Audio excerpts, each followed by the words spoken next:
पोराला जर ऋणातून मुक्तच व्हायचं आहे तर काही हरकत नाही. आता मुलाचं बघूयात कितपर्यंत मन चालते ते. आणि म्हणून माय म्हणते, बाळा तुला जर माझ्या ऋणातून मुक्त व्हायचं आहे ना, असं कर. बाळा तू लहान होता तेव्हा माझ्याजवळ झोपायचा, मी तुला सांभाळायची. आता तू खूप मोठा झालास रे, पण माझी इच्छा आहे आज तू माझ्या शेजारी खाट टाक आणि झोप. मला त्या लहानपणातल्या आठवणीचा उजाळा देऊ देत बाळा. त्याच्यासाठी तू माझ्या शयनकक्षमध्ये, माझ्या खोलीमध्ये, माझ्या रूममध्ये तू झोप, माझा सांभाळ कर. आता आईच्या ऋणातून मुक्तच व्हायचं होतं म्हटल्यानंतर काय साहजिक त्या ठिकाणी ते उभं राहिलं, आईच्या शेजारी खाट टाकली आणि आईला म्हटलं, आई काही माग, बिनफिकर माग, तुझ्या शेजारी आहे, तुझ्या ऋणातून मुक्त व्हायचं आहे. रात्री 10-10:30ची वेळ, आईचा त्याचा नेमका डोळा लागायला लागला. तेवढ्यात माय त्याला आवाज देते, दादा बाळा मला तहान लागली रे, पाणी देतोस का, पाणी देतोस का. म्हटल्यानंतर आईच्या ऋणातून मुक्त व्हायचा हा संकल्प मनात केलेलं ते पोर, ते बाळ आता उठून उभं राहिलं, पटकन पाणी घेऊन आलात आणि सांगितलं, आई घे पाणी. आईने एक ग्लास पाणी दिला हातात, आईने त्या ग्लासाला घेतलं, एक घोट पाणी पिलीत आणि उर्वरित पाणी हात हलवला आणि त्याच्या खाटेवर सांडून दिलं. पण आईच्या ऋणातून मुक्त व्हायचा शब्दही न बोलता ते तसंच निमूटपणे त्या ओल्या सातरीवर, ओल्या त्या चादरीवर झोपलं. पुन्हा त्याचा डोळा लागायला लागला. तेवढ्यात पुन्हा आईनं आवाज दिला, बाळा तहान लागली रे, पाणी देतोस का. आईच्या ऋणातून मुक्त व्हायचं होतं, पटकन उठलं, पाणी आणलं. आईने पुन्हा पाणी घेतलं, एक गोट पाणी पिलीत, हात हालला, पाणी सांडलं, खाट ओली झाली. बाळा पाणी सांडलं रे, काही हरकत नाही म्हटले, जाऊ दे, हालतच असते, झोपतो म्हटले मी. पुन्हा झोपायला लागलं. पुन्हा 15-20 मिनिटाचा वेळ गेला, डोळा लागायला लागला. आईने आवाज दिला, दादा पाणी पाहिजे रे.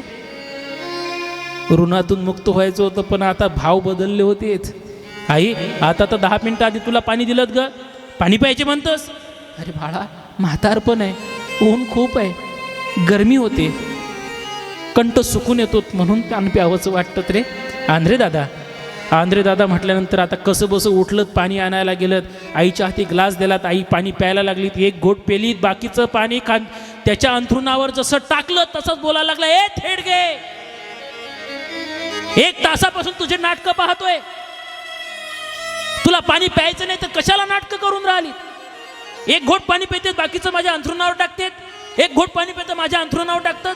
अगं ओल्या जागेवर झोपायचं का मी. चल म्हटलेत, काही तुझ्या ऋणातून मुक्त व्हायचं नाही, निघून चाललोत मी. जसा खोलीच्या बाहेर जायला लागला, आई म्हटले, बाळा 1 मिनिट थांब, 1 मिनिट परत ये म्हटलेत. का रे, तुला माझ्या ऋणातून मुक्त व्हायचं होतं ना, माझ्या ऋणातून मुक्त व्हायचं होतं ना. आणि मग 3 वेळा काय तुला ग्लासभर पाणी मागितलं, 1 घोट पाणी पिली, अंथरुणावर बाकीचं पाणी टाकून दिलं, तुला राग येतोय बाळा. का रे, 3 वेळा पाणी फक्त तुला त्रास दिला तर तू माझ्यावर त्या ठिकाणी कंप्लेंट करतोय, माझ्याविषयीची तक्रार करतोयस. हे जे तू ओल्या अंथरुणावर झोपलास ना, ओल्या अंथरुणावर झोपलास ना बाळा, 5 वर्षाचा होईपर्यंत रोज त्याच पद्धतीचा सांभाळ केला तुझा. दिवसभर कष्ट करत होती, मी काम करत होती, आणि ती दिवसभर काम करत असताना, कष्ट करत असताना, रात्रीच्या वेळेला श्रम झाल्यानंतर असं वाटायचं की आता चुपचाप झोपायचं. नेमका माझा डोळा लागायचा, तू रडायला सुरुवात करायचा, तू रडायला सुरुवात करायचा. मी माझी झोप बाजूला सारत होते, तू का रडतोय म्हणून पाहायची. कधी तुला भूक लागायची, तुला मी दूध पाजायची. बाळा मी ज्या वेळेला तुला सांभाळत होते त्यावेळेला समजायची की तू चूक केली आहे, तुझी जागा ओली झाली आहे, पण तुझी झोप चांगली झाली पाहिजे म्हणून मी कोरड्या जागेवर तुला टाकायची आणि तू चूक केलेल्या ओल्या जागेवर मी झोपायची. अशी 5 वर्ष काढलेत रे, पण कधीच तुझ्यापाशी तक्रार केली नाहीत रे, मी कधीच तक्रार केली नाही. आणि 3 वेळा काय तुला पाणी मागितलं, तू तक्रार करायला लागलात. काय ऋणातून मुक्त व्हायचं आपण, काय ऋणाचं. अतिशोक्ती अलंकारात नाहीत, शरीराच्या मांसाचे, चांबड्यात त्या मांसाचे चपला जरी केल्यात ना आपण आणि मायबापाला घालायला लावल्यात, नाही होऊ शकत गड्यात, नाही होऊ शकत. शेवटी सागर सागर असतो आणि नदी नाला नाला असतो. नदी सागराची बराबरी नाही करू शकत. मायबाप हे मुळात सागरा स्वरूप असतात. कधीतरी आईच्या संबंधामध्ये, कधीतरी बापाच्या संबंधामध्ये हाच भाव अनेक त्या ठिकाणी जे कवी आहेत त्यांनी तो रचला आहेत बघा. आई सामान्य नाहीत लेका. कोण आहे आई? आई माझी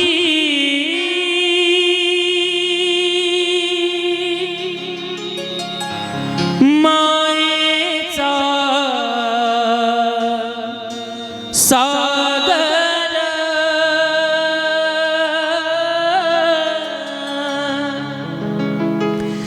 दिला तिने जीवना आकार. तडपत्या उन्हात रख रख त्या रानात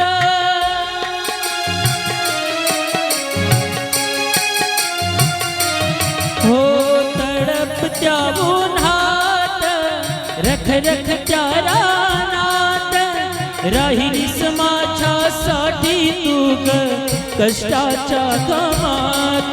कधी मिळेल मुठभर घास, कधी घडेल तुला उपवास, ओल्या मातीतून चालताना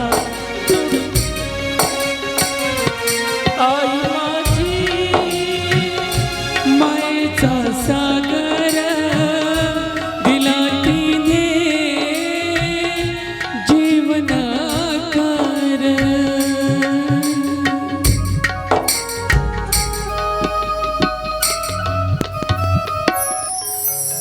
नभीची चांदणी तू ग चंदनाची कोर, शीतल तुझी छाया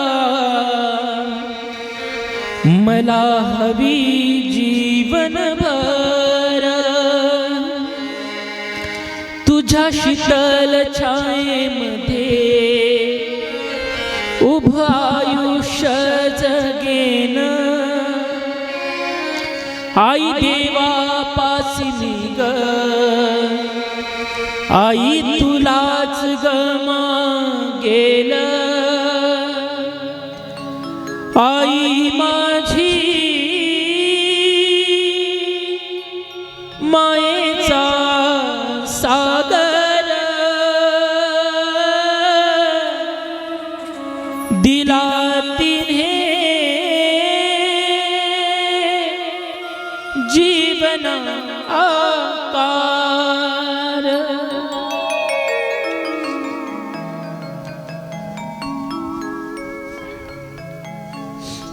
मायेचा सागर आहे ते माय. मी फक्त माय सांगावीत म्हणून सांगत नाही गड्यात.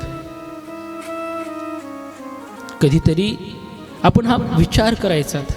माय बापाची सेवा करा म्हणजे अहोरात्र त्यांच्या शिकारी सदैव तत्पर राहावत असं नाही. त्यांच्या ऋणातून उतराई होण्यासाठी फक्त कृतज्ञता जरी तुम्ही व्यक्त केलीत तरी खूप झालं. तुम्ही विचार करा माय आपल्यासाठी किती करतेत रे, किती करतेत. कधीतरी आपण हा विचार केला पाहिजे. अरे आपल्याला ज्या वेळेला भूक लागत होती ना, आपलं पोट भरावत म्हणून लहानपणामध्ये आपल्याला भूक सुद्धा निर्माण व्हावी म्हणून आई आपल्याला चुरून चुरून चुरून चुरून कुरमा करून द्यायची, चुरमा करून द्यायची, खाला खाऊ घालायची ना. का तर माझ्या मुलीची भूक झाली पाहिजेत म्हणून. मग कधीतरी हा विचार करा, आपण लहान असताना जर आपले मायबाप आपल्याला चुरून चुरून खाऊ घालत असतील, आपले मायबाप म्हातारे झाले आहेत, त्यांच्या तोंडात दात नाही आहेत, कधीतरी त्या मायबापासाठी चुरून एखादा काला करातले का त्या मायबापाशी फक्त नेऊन द्या. तुम्ही घास भरू सुद्धा नका. ते मायबाप अमृत प्याल्यासारखे खुश होतील रे. त्यांना इतका आनंद होईल माझ्या मुलाने स्वतःच्या हाताने अन्नदान दिलं, किती आनंदित होतील. तुम्हाला सांगू, जे मायबापाला म्हातारपणामध्ये स्वतःच्या हाताने अन्न नेऊन देतात ना, त्या लोकांना आयुष्यात कधीच अन्नाची कमी पडत नाही. त्याच्यावर अन्नपूर्णा प्रसन्न होत असते लेखा, अन्नपूर्णा प्रसन्न होत असते मायबापाच्या सेवेसाठी. कधीतरी विचार केला पाहिजेत माय आपल्यासाठी काय करत नाहीत. मला खरं सांगा, आपण लहान होतो आणि लहान असताना नेमकी आई जेवायला बसलेली आहेत आणि आई जेवायला बसलेली असताना नेमकी त्याच वेळेला ते पोरं शी किंवा सू करतात. फक्त आई जर जेवायला बसलेली असतील, फक्त इमानदारीने सांगा ताईंनो, माय काय करतेत? मुलाने जर शी केली असेल, माय काय करतेत? जेवण करतेत नंतर साफ करते? नाही हो, उलट ती माय तिचं जेवण बाजूला सारथी बिचारी आणि आधी त्या मुलाची ती घाण साफ करतेत. मला खरं सांगा, ज्या हाताने त्या आईने घाण साफ केली तिला पुन्हा कुठं जेवावं लागतं वाटतं हो. पण तरीसुद्धा ती त्या मुलाला घाणेरडं ठेवत नाही, त्याला स्वच्छ ठेवते. मग कधीतरी हा विचार केला पाहिजे. मायने तिच्या पोटाचा विचार न करता आपल्यासाठी जर जीवन घालवलं असेल, आपण का म्हणून त्यांची कृतज्ञता व्यक्त करू नयेत? तुम्हाला सांगू, म्हातारपणामध्ये तुमचे मायबाप खाटेवर पडलेले आहेत. यदा कदाचित चुकून जर समजा तुमच्या वडिलांना थुंकायचं आहे, तुमच्या आईला थुंकायचं आहे, पण थुंकण्यासाठी ते पात्र, ते गमेलं तुम्हाला दिसत नाही आहे, ते मडकं तुम्हाला दिसत नाही आहे थुंकण्याचं. मी सांगेल तुम्हाला, ज्या मायबापांना आपल्यासाठी अहोरात्र कष्ट केलेत, आपल्याला स्वच्छ केलं, त्या मायबापाला जर म्हातारपणामध्ये थुंकण्याची वेळ आली असेल, त्यांना थुंकायचं आहे पण थुंकण्यासाठी मडकं जागेवर नाहीत, मी तुम्हाला सांगेल, एखाद्या वेळेला मडकं नाही म्हणून तुम्ही तुमची ओंझळपुळी करा तो थुंका हातात घेण्यासाठी. जर समजा एदकाचा तुमच्याकडे मडकं नाही म्हणून आईचा किंवा वडिलांचा थुंका घेण्यासाठी तुम्ही जर ओंजळपुळे केलीत ना, मी शिवमहापुराण ग्रंथाची शपथ घेऊन सांगतो, आयुष्यात तुम्हाला कधीच कोणाच्या पुढे हात पसरण्याची वेळ येणार नाहीत, कधीच येत नाहीत. जे मायबापासाठी अशा पद्धतीचे सेवेत असतात ना लेखा, त्या लोकांना कधीच कमी पडत नसतं. कधीतरी त्या मायबापाची कधीतरी ऋणाचा विचार केला पाहिजेत. सगळ्यात महत्त्वाचं आहे त्यांच्या कष्टाची जाणीव ठेवणं. आणि जे लोक त्या कष्टाची जाणीव ठेवतात ना, त्या व्यक्तीला जीवनात कधीच अपयश येत नसतं, कधीच अपयश येत नसतं. माझ्या मायबापांनी काय केलं हा भाव जरी ठेवलात ना, तरीसुद्धा आम्ही जग जिंकल्यासारखं आहेत बघा. आणि म्हणून हा सगळा आदर्श दाखवण्यासाठी, हा सगळा आदर्श देण्यासाठी माझ्या गणपती बाप्पांनी माता पिता या दोघांना सुद्धा सप्तप्रदक्षिणा मारल्यात.